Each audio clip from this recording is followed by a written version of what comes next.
The NASCAR Cup Series moves on to Atlanta Motor Speedway this weekend. For the first glance at the new package, but it's not exactly the whole thing. It's a slight difference. There's a lot of specifics and stuff. Um, has to do with aero ducts, brake ducts, bunch of specific stuffs. What was the other thing? Spacers. It's a lot of details, and that might take me a while to explain, so I'm going to put the link of that article in the description of this video so you can go look up that after this video.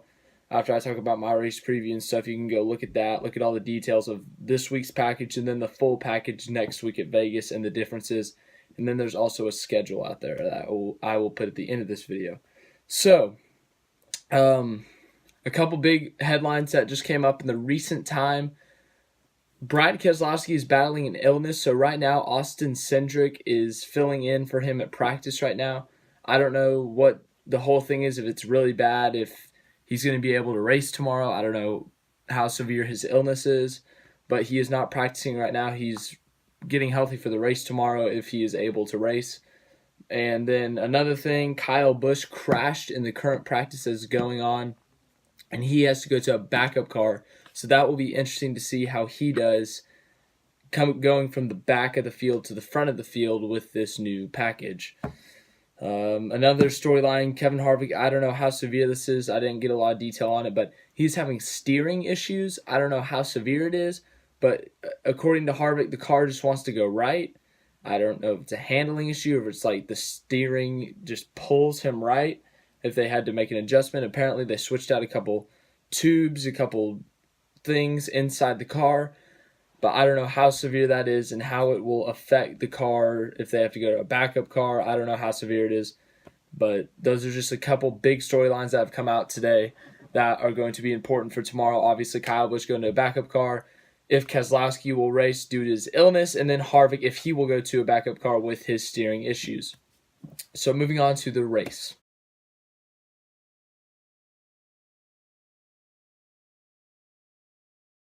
Obviously, with the reduced horsepower, the taller spoilers, all the specifics, as I said, that has slowed down the cars. So last year, I don't remember the exact times, but they were running faster laps, had faster speeds. This year, the pole time was a 30:55, 181 miles an hour, almost 100. It was like 181.5 basically. But it's still fast, obviously. That's a really fast 181 miles an hour. You go 55, just going down the highway or whatever. So imagine 181. But still fast speeds. But Eric Almirola got his second career pole here at Atlanta. And it's a great time. The Fords we talked about at the beginning of the season. Will the new Ford Mustang struggle like the Chevy Camaro did last year? Doesn't seem like it so far in the qualifications. Almirola's on pole. Stenhouse is starting second. Boyer starting third. Suarez starting fifth. So 4 of the top 5 are Fords, and that other one is a Toyota Camry and the Daytona 500 winner, Denny Hamlin. Other notable Fords that are starting up there, 12th is Michael McDowell. 13th, Ryan Newman. 14th, Paul Menard. So that's a surprise. Michael McDowell got a top 5 in the 500 last week. He had a little run-in with Joey Logano, obviously. They both have their sides of the story, why they're upset. I'm more on McDowell's side. At the last lap of the race, I don't care about manufacturer. I don't care about that stuff. I care about winning a race and doing the best I can to get my team the best finishing spot or a win. So I'm on McDowell's side for that. I can understand Logano's frustration a little bit, but it's a little absurd on the last lap. Maybe like lap 50, but it's the last lap of the race. You got to do what you got to do to win. Anyways, the Stewart-Haas Fords obviously doing very well. Got to find Harvick real quick. Harvick is starting 18th. He was the one that struggled the most out of the 4 Stewart-Haas Racing Fords. The other one's starting in the top 5. So they are looking very well, just as they were last year when Harvick had 7 wins. Almirola got a win. Boyer got a couple wins. And then that 4th car of Kurt Busch got that win at Bristol. So this SHR has not slowed down. They're still fast cars, qualified great. Good start to 2019. So coming into Atlanta, they got some speed. That's really good for them. All right, and then the other cars are JGR cars. They're looking good after the 1, 2, 3 finish last week. They qualified 4th, they qualified 6th, they qualified 9th, and the 4th cars in 15th. So all cars in the top 15 for Joe Gibbs Racing. The cars that are struggling are the Chevys, just like last year. I don't know where it is, but the highest qualifying Chevy is 7th, Kyle Larson, and then 8th is Kurt Busch. So the two Chip Ganassi cars. Austin Dillon qualified 10th, and the highest qualifying Hendrick car was 11th, Jimmy Johnson. The rest of the Hendrick cars did not qualify too well. 16th Bowman, 17th Byron, 22nd Chase Elliott. So a little bit of a struggle for the Chevys in qualifying. Hopefully it'll go better in the race for them. Obviously not the start they wanted to get, but some surprising struggling qualifiers were two of the Penske cars. Ryan Blaney in 26th and Joey Logano in 27th. That's a bit of a surprise. Ryan Blaney, he's run pretty good here at times. Logano's run good here at times. So even the third car, Brad Keselowski, qualified 19th. So qualifying not doing too well for some of these cars, and some of them making it look really good. Tomorrow, what do we expect to see? We expect to see closer racing than usual. It won't be spread out. It'll be much closer. Will it be throttled down the whole time? No, you will have to lift a little bit, I believe. That's what I've read. Next week at Las Vegas, I think, is when it's usually full pedal to the ground, go for it, send it, all that stuff. But it should still be a fairly competitive race. Obviously, we see some names up here that we don't usually see up front at these type of races. Stenhouse, McDowell, Newman. So Roush Fenway Racing is actually doing really well to start off the year.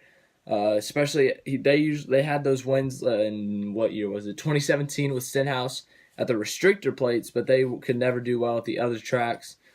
Bristol is a place that Stenhouse had always done good, but other than that, they've just struggled. But a very promising sign for that organization to qualify second and what was it, 13th? Yeah, 13th. So that's a really good look for their organization, really going up for them. So great for them. Heck, some of the favorites, obviously the SHR cars, they're very strong this weekend. Daniel Suarez starting 5th. It's only his second race in this car. Harvick, the worst qualifier, was 18th. And then the other one starting 1st and 3rd, Almirola, and then Boyer in 3rd. So what do I expect, and who do I think will win? So I think there will be a couple wrecks. Due to the package, it'll be closer racing, tighter, closer together. I don't know how else to say it. But they could make some contact and could trigger some stuff. I don't think it'll be running like Daytona. I don't think it'll be like the All-Star race where it'll be like a 15-car pileup if they run into each other. But obviously, there could be something like that on a restart. But I do expect the field to spread out a little bit. I watched that Las Vegas test. I think that was the full package. I don't think it was this. But there will be closer racing. But my pick for the win is Clint Bowyer. Bowyer has been running well all weekend. Right now, it's the final practice. He's the fastest car, qualified 3rd, and in practice 1, he was the fastest car as well. So he's had the fastest car all weekend. He's starting up front. I expect him to stay up front, lead laps, maybe even win a stage, maybe win both stages and the race. But my pick for the race is Clint Bowyer in the 14 for Stuart Haas Racing. Wow. And I think the SHR cars will run very well all day, get in the top 5, and I think all 4 of them will finish in the top 10. I expect a very strong day for them. I think Harvick will come up to the front. And Kyle Busch, I think that he will charge up to the front, but I think he only gets like a 13th, 14th place finish. I don't know.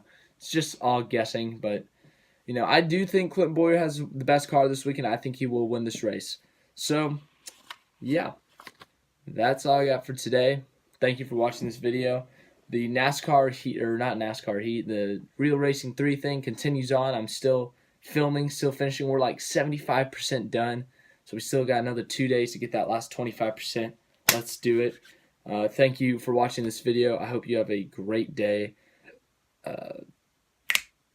Subscribe, like, all that stuff. Yeehaw.